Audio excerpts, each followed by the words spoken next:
Take your shoes off before you hit the carpet. I meditated and prayed in the garden. The Christians sunbathing, the standards a gate. Vibration so high that I might never take.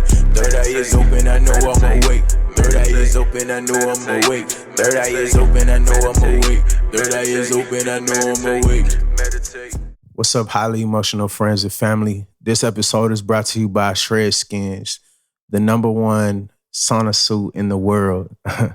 If you're trying to manifest that God body, you're trying to get some of that body fat. Ladies, if you're trying to bounce back after having that baby, make sure you head on over to shredskins.shop and use our code highly emotional upon checkout to save some money now. Big swim. What's up, friends and family? Welcome back to the Highly Emotional Podcast. This is episode 3. Welcome back. If you're looking for light, you're looking for love, you got questions about God, you just seeking for answers, then this podcast is for you. If you like this podcast, make sure you hit the like, subscribe button. Make sure you hit that bell and set a reminder so that you can tune in every time that I drop an episode. So, man, it's a new year. It's 2024. And lately I've been on this journey of like understanding myself, trying to figure out more and more about myself. And upon this journey, I've been searching for answers within. Lately, I've been meditating with a monk. And the experience has been so different. Like, it was something that I was afraid to do, but I also wanted to seek understanding, also wanted to study on their perspective of life. You know, I'm open about religion, but I don't identify myself as one religion, nor do I identify as atheist. I identify, like, far as my beliefs and my practice is just who I am as a person. Upon this journey of like studying religion and studying Buddhism, the more like I start asking so many questions about myself, asking who I am, asking why I am the way that I am. Why do I react the way that I react? A lot of times, like, I'll have to sit with things for so long, and then I'll go back and be like, okay, why is this way? Right? So recently, I just spent like the last 2 years going through something called shadow work. For people who don't understand what shadow work is, you know, it kind of sounds crazy, it kind of sounds scary, but what shadow work is where you sit with your trauma and you identify the original root of why things are this way. So for example, if you have anger issues based upon certain situations, you have to ask yourself, why does this happen? What was the first time this happened? So basically, for me, it took me about 2 years to get through some of my shadow work, and I'm not completely done with my shadow work. But I had to sit and identify my trauma. I had to sit and ask myself, okay, why am I this way? Why do I feel the need to feel like I need to please people? Why do I feel the need to try to make everyone else around me? Why am I a people pleaser? Why do I feel the need to impress people around me? And sitting with my trauma, it brought me back to my upbringing as a kid, right? And like what I'm about to say is gonna sound crazy. It's gonna sound, some people might not feel comfortable with what I'm about to say. And I don't even know how to bring this attention or bring this to you guys without being direct, right? But for the longest, I felt like the need to impress those around me. I felt the need to like prove that I was something to make myself feel comfortable or to make those around me feel comfortable and accept me, right? So what I'm about to say, man, I don't know how to bring it to y'all, but I'm going to say it directly. When I was a child, I was molested. When I was a child, someone took advantage of me, and I may not remember directly what the situation was. But when I was 5 years old, I thought that because what happened to me, it made me gay. I didn't have no knowledge of what it meant to be gay, but I thought because what happened to me, now I had to identify as gay. I never liked men. I was always interested in women, but I had no knowledge of what it meant to be gay. And I thought that this was forced upon me. So for a long time in my life, I felt like I had to do things to prove that I wasn't gay. For my parents, for my friends, for my family, for all those around me. And that led into like even my teenage years. I felt like that I had to impress my dad by however many women that I could have, how many girlfriends I could have, how many girls I could fuck, because I wanted to prove to everybody that I wasn't gay, even though I knew that I wasn't gay. But what happened to me, it made me traumatically go through these experiences, and I became a victim. I would live a victim lifestyle. I would always feel that I had to prove to the niggas around me, to the point that going into my adult stage of my life, I felt like I had to prove how many bitches I could fuck to my niggas, to the people around me. I had to prove that, oh, hey, bro, man, I didn't fuck, what's her name? I didn't did this, I didn't did that, right? And all that was based upon the traumatic experience that happened to me as a kid, because all I was doing was seeking acceptance from other people. And I didn't understand this about myself. I didn't understand while I was treating women a certain way that I was treating them. I didn't understand while I was doing the things that I was doing. But as I recently sat down, I realized that it was based upon what happened to me when I was a kid. And for a long time, like I used to be so aggressive based upon this sitting in the back of my thoughts.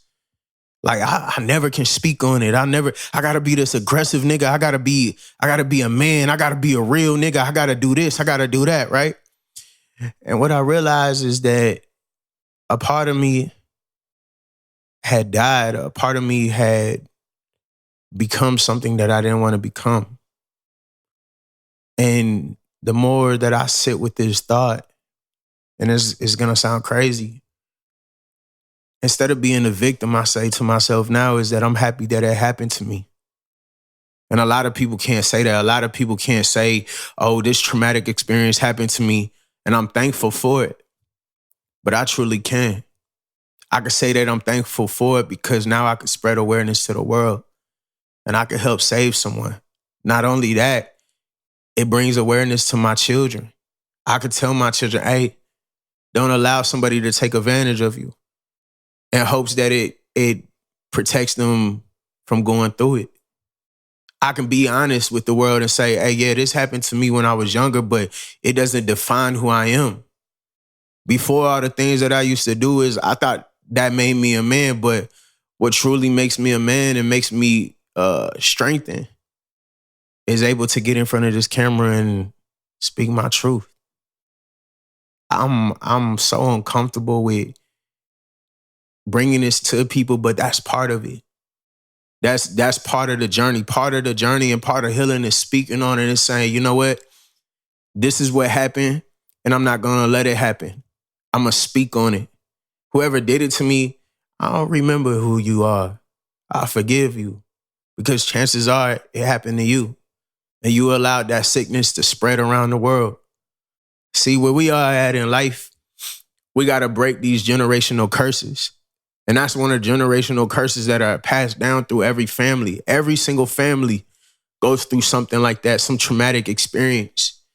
And people look at it as, oh, it happened to me and I'm okay. So, it don't matter if it happened to this, or let's not talk about it. Nah, let's talk about it. It happened. How do we move forward? How do we address it? How do we bring it to the table? How do we make sure that that person who did it to us is healed? It's like a lot of us, we build up this aggression and we pretend that we're all strong and this and that. We're not. We're human beings. To be strengthened, you have to have weak points in your life. To become light, you got to go through the dark, right? So for the longest, I was dealing with this shit, right? And I had to sit with myself, and in my brain, in my mind, I was like, why am I this way? Why am I so aggressive? Why do I have these issues with women? Why do I confide in these type of women? Not only that, I learned that I had abandonment issues. My parents did the best that they could, and it's no fault to them. They were children when they were raising me, just like I'm young and I'm a child when it comes to raising my children, so I'm going to make mistakes. But I developed abandonment issues, so therefore I would confide in a woman and wanted her to make me her world. And if she gave me a vast majority of her attention, I would do anything to please her. I would become a servant of hers. If she provided me with sex, then she had my all attention. But even if I didn't love her, I still would accept that for myself, right? And a lot of times I would be in relationships that were mentally abusive based upon the traumatic experience that happened to me when I was a child. Women would treat me a certain type of way, and it reminded me of the way my mom used to talk to me. Men can't tell me shit because my dad didn't raise me. So when it came to a man or some type of authority, it was always, you couldn't tell me a goddamn thing, nigga. I beat your ass. That was the mentality. But as I've grown, I realized that I can learn from everyone. I can learn from women. I can learn from men. I can learn from myself. I can learn from my children. See, if you don't open up yourself and you don't be true with yourself and you don't understand yourself, you're going to miss out on a lot of lessons. I'm thankful that I went through this journey. I'm still thankful that I'm still going through this journey. Every single day is an opportunity to become a better me. And I'm going to continue to strive. Just because something happened to me when I was a child doesn't mean that I have to identify as that as who I am for the rest of my life. I'm not gay. I'm not a kid that got molested. I'm not a victim. I'm going to be the hero. I'm going to choose to be the hero in my life. I just recently read a book. It's called Outwitting the Devil. You know, for those people who believe the devil is a red man in the pits of hell and fire, you know, may peace be upon you, but I don't believe in it. I don't believe in those type of beings. I believe that heaven and hell is on earth, and I believe that the devil and God is within you. As far as the devil can be yourself based upon how you view the world. If you view the world as a victim and you continuously put yourself in horrible situations like drinking, you know, until you belligerent, or doing drugs until you poison yourself, then chances are you're going to live in hell. But if you learn how to become acceptant of life and you learn how to have a positive mind state on life, you're going to live in heaven, right? So a lot of people, we blame the devil for the things that we go through, but a lot of times it's us. We put ourselves through these things. We choose these type of lifestyles. We choose to live a victim lifestyle. I truly believe in that. And if you don't, it's okay. But all I'm going to say is try it.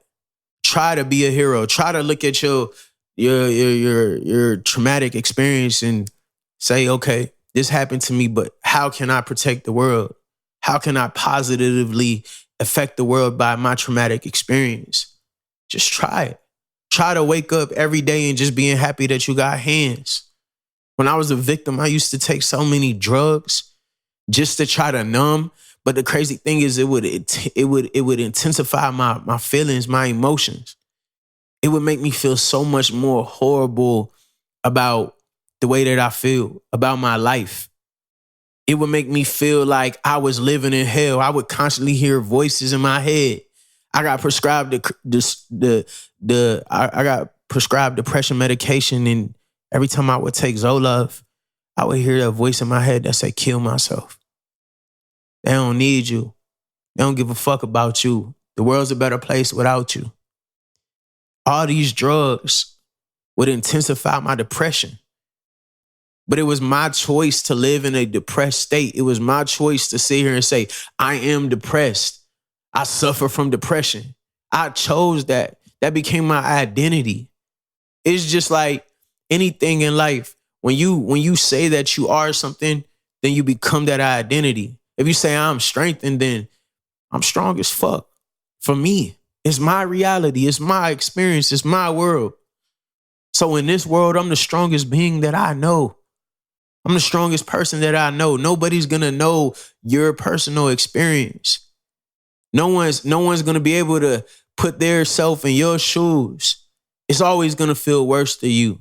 It's always going to feel better to you. That's just what it is. And you got to accept that. Most of us, we look at it and we're like, my life is way worse than this person, this, and that. Comparison is the killer of joy, buddy.